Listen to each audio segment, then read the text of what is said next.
अच्छा जी, बिस्मिल्लाहिर्रहमानिर्रहीम। आज हमने एक और क्वेश्चन देख रहे हैं इसका एनपीओ का। आपकी बुक का क्वेश्चन है महताब वेलफेयर हॉस्पिटल एमडब्ल्यूएच के नाम से। इसका भी उसने ट्रायल बैलेंस आपको दिया होगा 31 दिसंबर 2021। सबसे पहले तो ये चीज़ डिसाइड करने वाली है कि हमारा ईयर एंड जो है वो ज़ाहिर है 31 दिसंबर 2021 होगा, यानी हमारा साल 1 जनवरी 2021 को शुरू हुआ होगा। इसके नॉर्मल क्वेश्चन की तरह उसने एक ट्रायल बैलेंस दिया हुआ है जी, कि इस साल में जब हमने साल शुरू किया तो हमारे पास क्या पोजीशन थी और इस साल के दौरान क्या-क्या हुआ। अच्छा जी, इसमें सबसे पहले उसने कैपिटल वर्क इन प्रोग्रेस दिया हुआ hospital building, capital work in progress as we all know. Capital work in progress का मतलब है हमारी बिल्डिंग अभी बन रही, यानी अवेलेबल फॉर यूज़ अभी नहीं है। जब हमने साल शुरू किया तो 335 इसके ऊपर ऑलरेडी एक्सपेंडिचर्स हो चुके थे।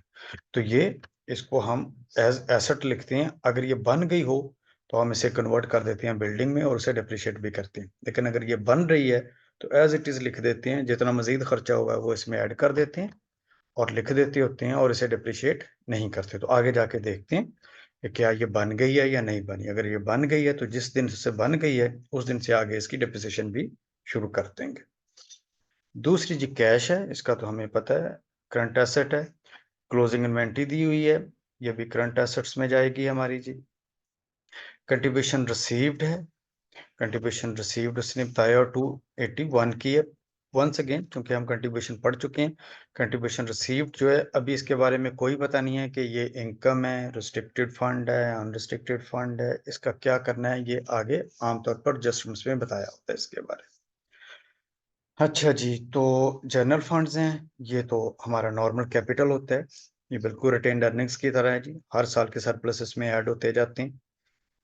मेडिकल इक्विपमेंट है, ये नॉन करंट एसेट है, ये डेबिट साइड में एसेट है और क्रेडिट साइड में इसकी एक्यूमुलेटेड डेप्रिसिएशन है। आमतौर पर अगर एक्यूमुलेटेड डेप्रिसिएशन साथ दी हो तो डेप्रिसिएशन कैरिंग वैल्यू पर यानी रिड्यूसिंग बैलेंस पर बताई होती है। लेकिन ज़रूरी नहीं है, आमतौर पर ये ऐसा ही होता है, कभी स्ट्रेट लाइन पर भी बता देता है। अच्छा, मेडिसिन एंड सप्लाइज यूज्ड, ये जो आपको मेडिसिन एंड सप्लाइज की क्लोजिंग इन्वेंटरी इतनी नज़र आ रही है, इसमें से इतनी यूज़ होगी। नॉर्मली हमें ये कैलकुलेट करनी पड़ती थी कि यूज़ कितनी हुई है, उसमें ओपनिंग भी दी होती थी, क्लोजिंग भी और परचेजेस भी, तो हम कैलकुलेट कर लेते थे। इस केस में उसने यूज्ड खुद ही कैलकुलेट करके दे दिए। अदर एक्सपेंडिचर्स दिए हैं, नॉर्मल एक्सपेंसेस हैं, हमें एडमिन एक्सपेंसेस में लिख देंगे। पेएबल्स दिए हुए हैं, करंट लायबिलिटी है हमारी। रिसर्च कॉस्ट है, रिसर्च एंड डेवलपमेंट की कोई कॉस्ट, हम कोई रिसर्च कर रहे हैं उसकी कॉस्ट दी हुई है। तो अगर तो कुछ इसके बारे में नीचे नहीं बताया हुआ तो फिर ये जनरल हम इसको एडमिन एक्सपेंस में लिख देते हैं। लेकिन अगर इसके बारे में कुछ भी बताया हो तो फिर अकॉर्डिंगली इसको ट्रीट करेंगे।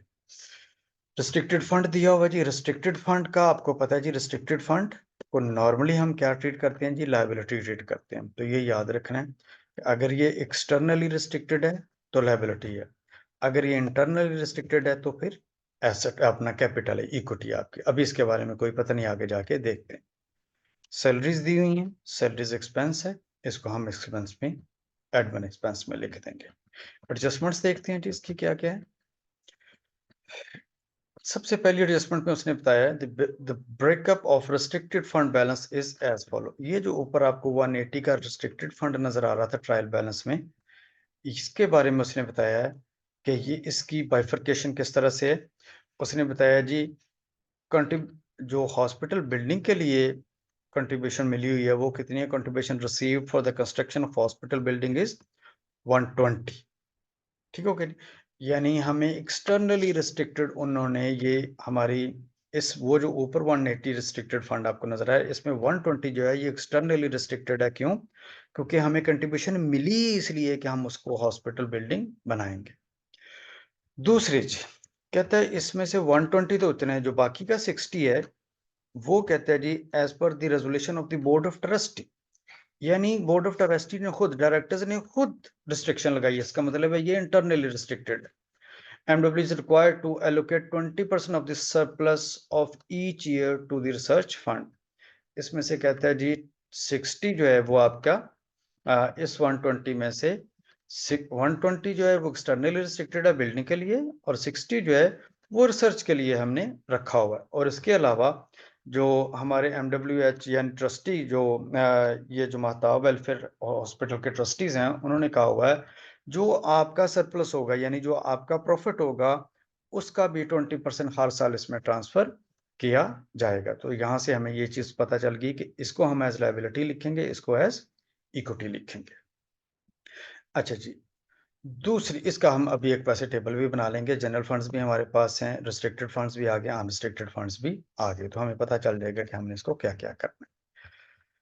अच्छा जी, फिर आगे जी उसके बारे में नेक्स्ट कहता है जी जो कंट्रीब्यूशन रिसीव्ड आपको ऊपर नजर आ रहा था ट्रायल बैलेंस में, ये वाला 181 का, इसके बारे में वो कहता है कंट्रीब्यूशन रिसीव 281 में कहता है include 55 million received for the construction of hospital. इसका मतलब है ये जो 120 है इसमें हम 55 मजीद ऐड करेंगे और इसको 281 जो ऊपर हमारा कंट्रीब्यूशन रिसीव्ड नजर आ रहा है इसमें से माइनस कर देंगे, यानी हमारी इनकम अब 281 नहीं है बल्कि इसमें से 51 जो है वो फंड को ट्रांसफर कर दिया जाएगा, उसे इक्विटी बना रादर लायबिलिटी बना लेंगे हम।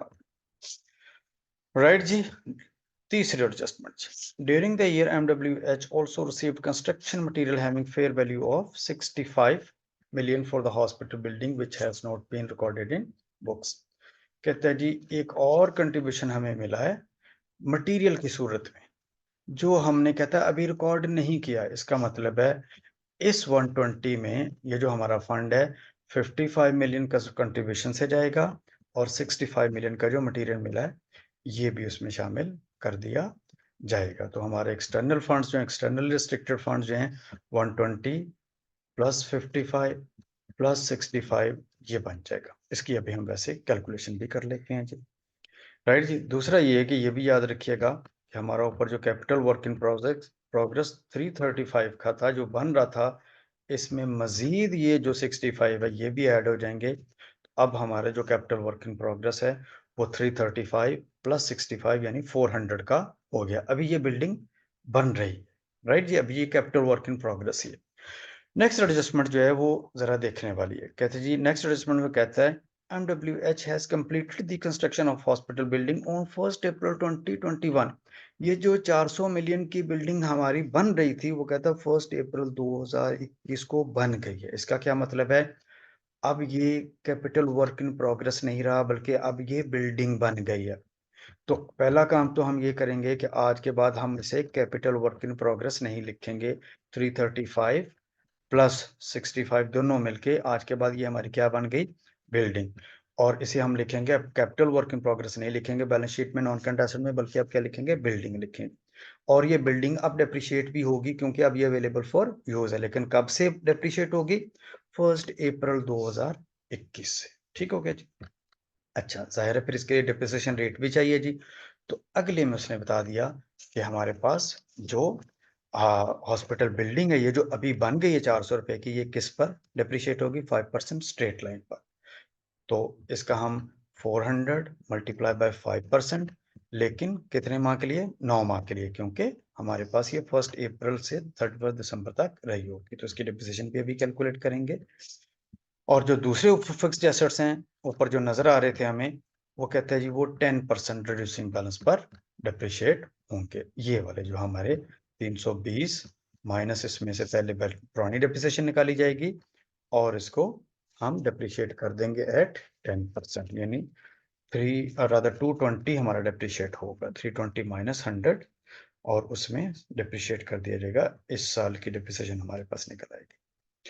राइट हो गया जी, हमने एडजस्टमेंट्स पढ़ ली। एडजस्टमेंट पढ़ने के बाद वो कहता है जी क्या क्या बनाएं, कहता है जी एक तो इनकम एंड एक्सपेंडिचर अकाउंट बनाएं 31 दिसंबर 2021 को, और दूसरा बैलेंस शीट भी बनाएं यानी स्टेटमेंट ऑफ फाइनेंशियल पोजीशन भी बनाएं 31 दिसंबर 2021 को। पहले हम बना लेते हैं जी इनकम एंड एक्सपेंडिचर।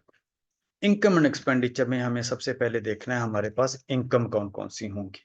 देखें अगर मैं वापस जाऊं तो यहां से मैं ढूंढ लेता हूं कि मेरे पास इनकम कौन कौन सी हैं। देखें इनकम यहाँ पर देखें, एक तो ये जो कंट्रीब्यूशन रिसीव्ड है इसे हम इनकम लिखेंगे, कितनी ये बाद में डिसाइड करते हैं।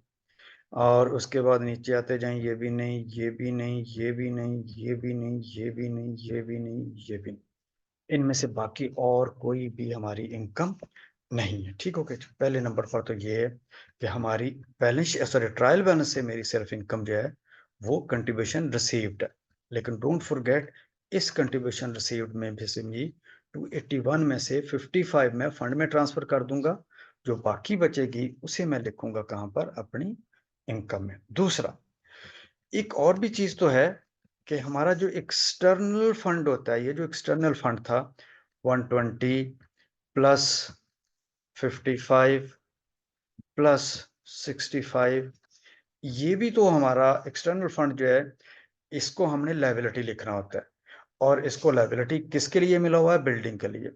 बिल्डिंग कितने पर डिप्रिशिएट हो रही है, 5% पर, तो इसको हमने 5% के हिसाब से हर साल अपनी इनकम भी बनाना है। राइट जी, बिल्कुल जैसे गवर्नमेंट ग्रांट का कॉन्सेप्ट है एक्सटर्नल का। तो मैं इसे जरा आपके लिए सबसे पहले तो आपको ये जो फंड्स का चक्कर है इसमें लेके जाना चाहता हूँ, और इसकी सारी वर्किंग दिखाता हूँ कि वर्किंग कैसे होती है। इसके लिए मैं आपको जरा जी एक्सेल की शीट में लेके जाता हूँ, वहां पर थोड़ी सी वर्किंग मैंने आपके लिए की हुई है। हेयर भी कुछ देखिए, सबसे पहले मैं जरा फंड्स का देख लूँ मामला कि मुझे फंड्स कौन कौन से चाहिए। तो फंड्स में मुझे एक्सटर्नली जो रिस्ट्रिक्टेड है, अभी मैं सिर्फ इसकी बात करने लगा हूँ। एक्सटर्नल रिस्ट्रिक्टेड फंड्स जो बिल्डिंग के लिए था, जब मैंने साल शुरू किया तो वो कितना था, 120 का। उसने बताया था 180 में से 120 हमारा है। इसमें से मुझे कंट्रीब्यूशन रिसीव कितना हो गया था, 55 का। इसका मतलब है 120 प्लस 55। मटेरियल भी मिला था बिल्डिंग के लिए, वो भी मेरा कंट्रीब्यूशन, तो वो भी इसमें ऐड हो गया। तो मेरे जो एक्सटर्नली रिस्ट्रिक्टेड फंड है वो कितनी है, 240 की। सबसे पहले तो ये है कि इस 240 को मैं अपना इक्विटी नहीं लिखूंगा, बल्कि मैं अपनी लायबिलिटी लिखूंगा। ये जो लायबिलिटी है, इस लायबिलिटी को मैं नॉन करंट लायबिलिटी भी लिखूंगा, करंट लायबिलिटी भी लिखूंगा, और इनकम लिखूंगा। ठीक हो गया जी। मैं देखता हूँ सबसे पहले इस 240 में से मैंने कमा कितना लिया, 240 multiply by 5% multiply by 9/12। Don't forget कि चूंकि बिल्डिंग के लिए मिला है, जो जितने पर बिल्डिंग डेप्रिशिएट होगी उतने पर ही ये हमारी इनकम बनेगी।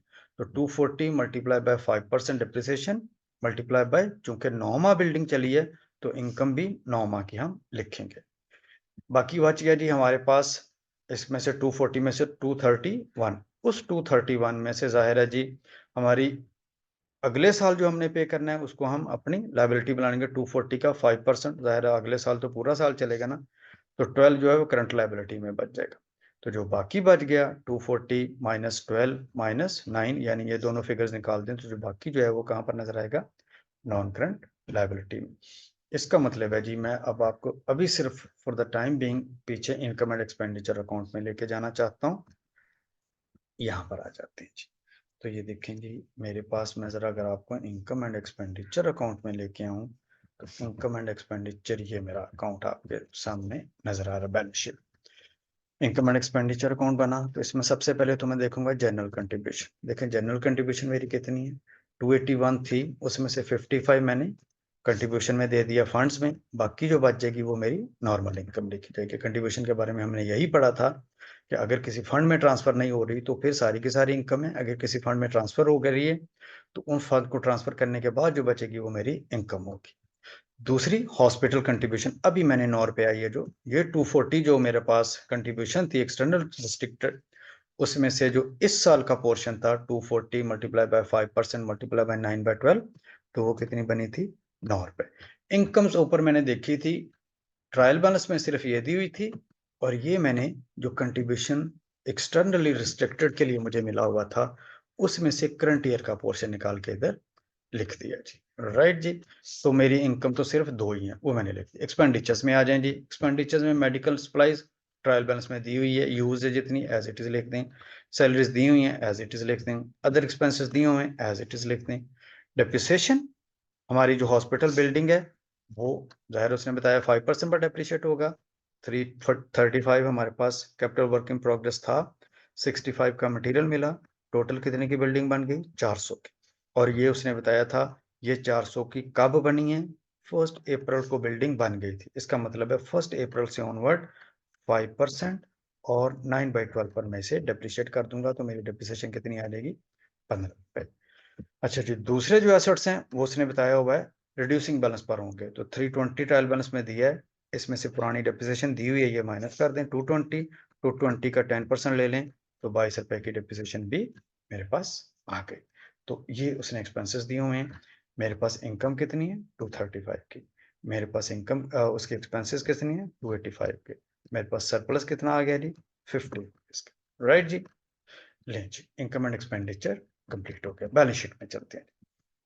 बैलेंस शीट में सबसे पहले नॉन करंट एसेट लिखे जाएंगे। नॉन करंट एसेट जाहिर है जी, अब जो कैपिटल वर्क इन प्रोग्रेस था 335 प्लस 65 ये एसेट बन गया 400, और ये डेप्रिशिएट कितने हुआ था 15 रुपए से, 9 माह की डेप्रिसिएशन वो निकाल देंगे, बाकी कितना बच गया 385 लिखते हैं।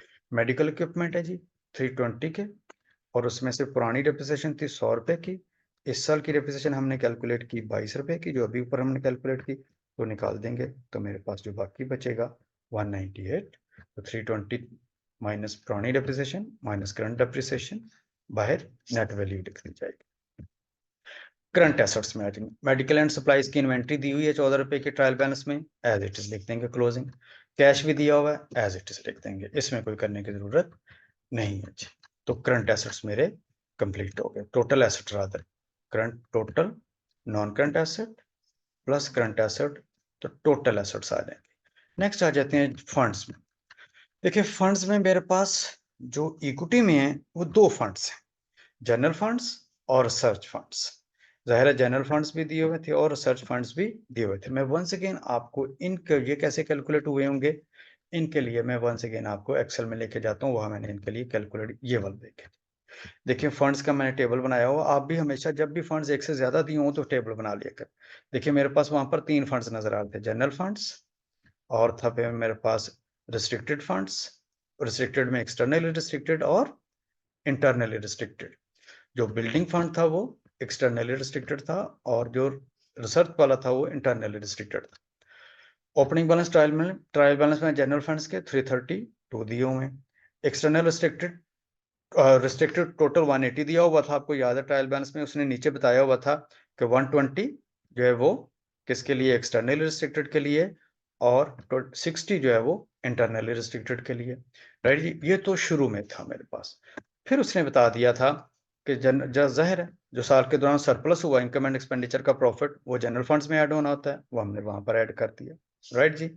फिर उसने कहा हुआ था कि हमने जनरल फंड से हर साल 10 रुपए जो है, सॉरी उसका जो 5% है वो ट्रांसफर करना है कहाँ पर, रिस्ट्रिक्टेड फंड्स में।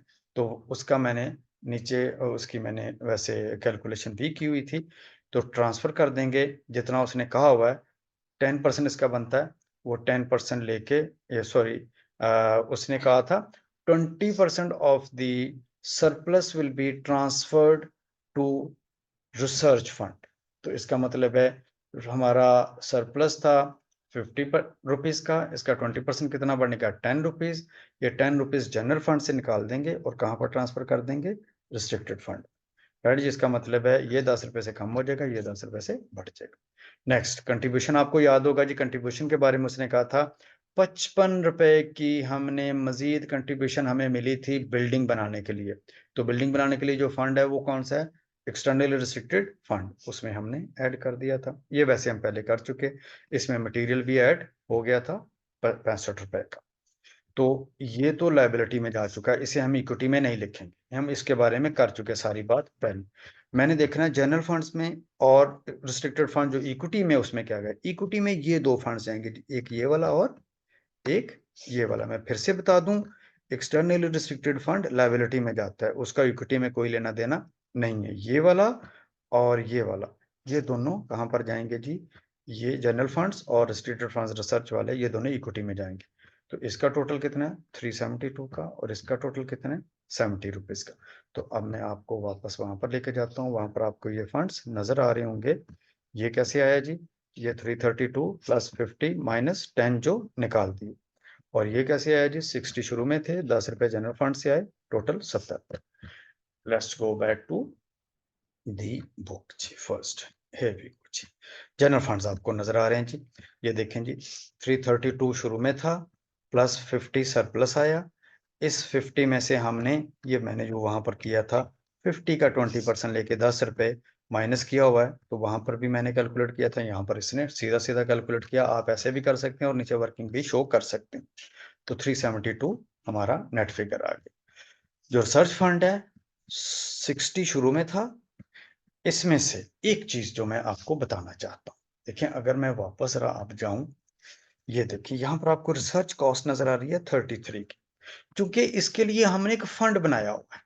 वैसे तो ये एक्सपेंस है, अगर इसके बारे में कोई और इंफॉर्मेशन आती हो तो हम इसे सिंपल एक्सपेंडिचर में लिखते, लेकिन अगर रिसर्च कॉस्ट आपने फंड बनाया हुआ है, रिसर्च का एक फंड है, उस फंड में से खर्चा हो गया है, तो अब हम इस एक्सपेंस को इनकम एंड एक्सपेंडिचर में नहीं लिखेंगे, बल्कि इसको डायरेक्ट उस फंड में से माइनस करेंगे। जाकर देखें, अगर आप गौर करें तो एक्सपेंडिचर में यहाँ पर आपको कहीं पर भी रिसर्च कॉस्ट नजर नहीं आ रही, हालांकि ये एक्सपेंस था, यहाँ पर नजर आना चाहिए था। लेकिन चूंकि इसके लिए हमने एक फंड बनाया हुआ है, रिसर्च फंड, तो अगर किसी चीज का कोई फंड बनाओ तो उस फंड की कॉस्ट भी उसी में से माइनस करेंगे। इसका मतलब है हमने 60 रुपए रखे हुए थे रिसर्च के लिए, उसमें से अब कितना खर्चा हो गया, 33 रुपए का। इसका मतलब है अब हमारे 60 रुपए 60 नहीं रहे, बल्कि इसमें से 33 तो कम हो जाएंगे। लेकिन 10 रुपए मजीद इसमें ऐड होंगे, क्योंकि हमने जनरल फंड से इसमें ऐड करने हैं। तो 60 माइनस 33 इज 27, प्लस जो 10 रुपए ये वाले ऊपर फंड से आए थे वो इसमें ऐड करके हम 37 लिख देंगे यहाँ पर। ठीक हो गया जी। तो हमारे जो रिसर्च फंड्स हैं वो इस तरह से 37 नजर आपको आ रहे हैं। ये मैं फिर से बता दूं, अगर कोई किसी एक्सपेंस के लिए आपने फंड बनाया हुआ है, उसमें से अगर कोई कॉस्ट ऊपर ट्रायल बैलेंस में नजर आएगी, तो वो इनकम एक्सपेंडिचर में नहीं लिखेंगे, बल्कि उस फंड में से माइनस की जाएगी। राइट बेटा जी। अच्छा, नेक्स्ट कम्स ये नॉन करंट लायबिलिटीज। अब non current liabilities, current liability, ये हम चूंकि पहले कर चुके हैं। देखें, ये हॉस्पिटल डेफर्ड कंट्रीब्यूशन आपको याद होगा जी, जो 240 का हमने बाइफरकेशन की थी शुरू में, 240 का जो नॉन करंट पोर्शन था वो यहाँ पर आ जाएगा। 240 माइनस 9 रुपए इनकम में चले गए थे और 12 रुपए करंट लायबिलिटी में चले गए थे, तो बाकी कितना बचा था, 219। इसी तरह मैं नीचे करंट लायबिलिटी में जाता हूँ। करंट लायबिलिटी में एक तो 12 रुपए वो वाले नजर आ रहे हैं जो current portion of the hospital building है, यानी 240 का 5%, और पेएबल वैसे दिए हुए थे, ये भी नजर आपको आ रहे हैं। दैट्स इट जी। तो जो करंट लायबिलिटी में दो चीजें नजर आ रही हैं, जो मैं फिर से बता दूं, 240 की जो हमने बाइफरकेशन की थी उसमें से 12 रुपए करंट में चले गए, उसमें से 219 रुपए नॉन करंट में चले गए, और उसमें से 9 रुपए जो थे वो इनकम में चले गए थे। ये देखें जी।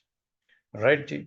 So that conclude our today's question. I hope ये इसमें आपको मुश्किल नहीं आएगी। इंशाल्लाह इसको एक दफ़ा आप खुद सॉल्व कर लीजिएगा। मेरे पास सेशन में टाइम थोड़ा होता है, मैं इसको आई विश कि आपके लिए सॉल्व करूं, लेकिन चूंकि हम क्वेश्चन को सॉल्व कर चुके हैं, आई होप ये आपके लिए आसान होगा। अगर कोई क्वेश्चन हो, you can ask me on my WhatsApp number जी। थैंक यू वेरी मच जी। अस्सलाम वालेकुम। जय। आपकी कॉल आ रही है आपके फोन की। हाँ, हाँ, ये भी साथ साथ ही चलता है, कॉल भी ले लेते हैं।